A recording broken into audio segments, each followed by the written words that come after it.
resignation. Anne Widdecombe is joining us, former Conservative Minister, of course. Hello to you, Ms Widdecombe. Thanks for joining us. Did he make the right decision in stepping down? Oh, I think it had become absolutely inevitable. The position had become untenable. For the sake of stability, which of course we now haven't got and the country hasn't got, I did want him to remain. But he's decided to go. That's it now. It's no good looking back and analysing, was it right, was it wrong? It's done. The party has now got to get on with it. And the country, sadly, will be directionless probably for several months.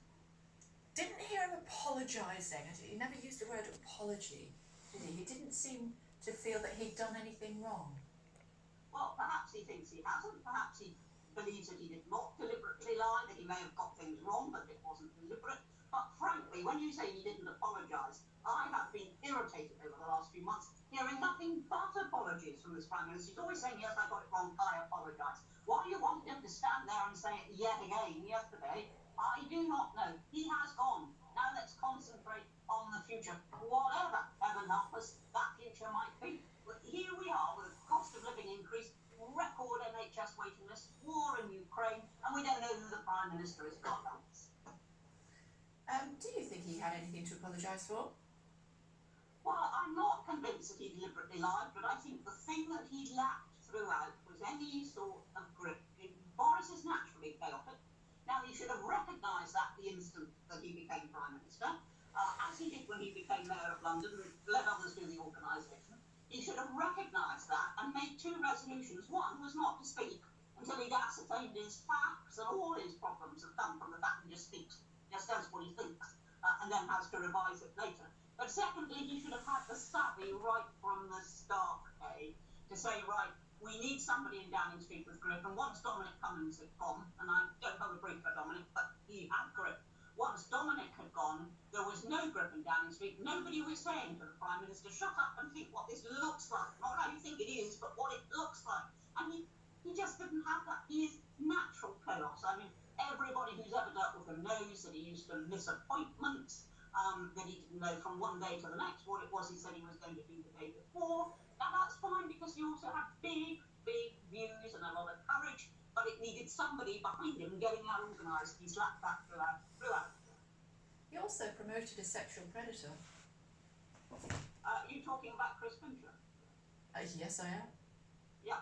Well, I mean, Boris had said at the time, that he didn't realise that it had gone on for so long. Then later he said, oh, yes, he did make you remember. But, once again, he was responding to loyalty, he was responding to ability, and he probably didn't, you make a good point, he probably didn't focus on the question that said, hang on, this guy's also got some other tendencies which could prove dangerous for the party. Now, what we do know is that nothing was going wrong until Chris Pincher got disastrously drunk. And then it did go wrong big time. People make prime ministers, all prime ministers, even very good prime ministers, make appointments that don't turn out to be so clever. I won't hold that against him. What I do hold against him is the consistent, unrelieved chaos of his time in office. So, sorry, just to clarify, you don't hold against him the fact that he knew a man was a sexual predator. He was told that he was a sexual predator. He referred to him as Pincher by name, Pincher by nature, and that was okay. I suspect that Boris did not, and I only suspect, I do not know what was in Boris's mind, that he didn't understand the serious nature, that he thought it was frivolous, oh well, maybe Chris, makes inappropriate comments or something. In fact, it was much more serious than that. Ms Widdecombe, he was told. He was told. He was briefed face to face and told that his behaviour was unacceptable, and he was still promoted. He's still promoted as somebody that he knew to be a sexual predator.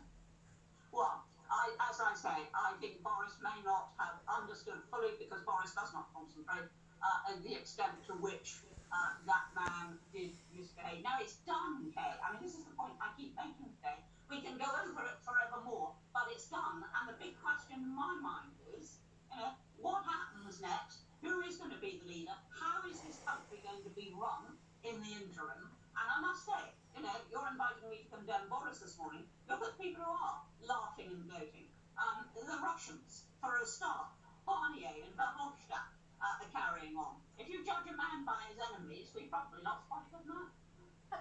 you to condemn him at all. I'm just highlighting for you the reason that he has found himself in a position where he's no longer going to be Prime Minister, and that is because he promoted a sexual predator and lied about it. And again, it's done, Kate. It's done. He's gone.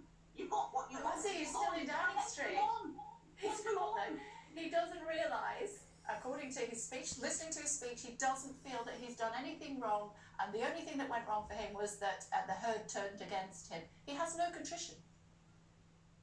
As I say, I've heard nothing but apologies coming from the Prime Minister for months now. The fact that he didn't give the final grand apology that you want is just bad luck. And I have no doubt whatever that you and the rest of the media will now spend your time campaigning to get him out of Downing Street altogether, contrary to all precedent. And meanwhile, the country is ungoverned. And I'm not exaggerating. This party couldn't run a Widdecombe, quite honestly. Which party? Conservative Party, that's the one in government, isn't it? Unless I've missed something overnight. So I'm sorry, I'm a bit confused. So they were fit to be governed, but now they can't run a Widdecombe store. I'm a bit confused about what you're saying there. I think they can run a Widdecombe. I'm being totally serious. I was yesterday when I said, and it wasn't a clever comment, I actually meant the worst possible outcome for the country would be a Labour government, but the second worst possible outcome is this government. It is hopeless, it is drifting, it is chaotic, it is divided, it is just about every last thing that you want from a government. We all better run for the lifeboats. It's good to talk to you, Widdecombe, as always. Thank you very much. Expecting more detail next week on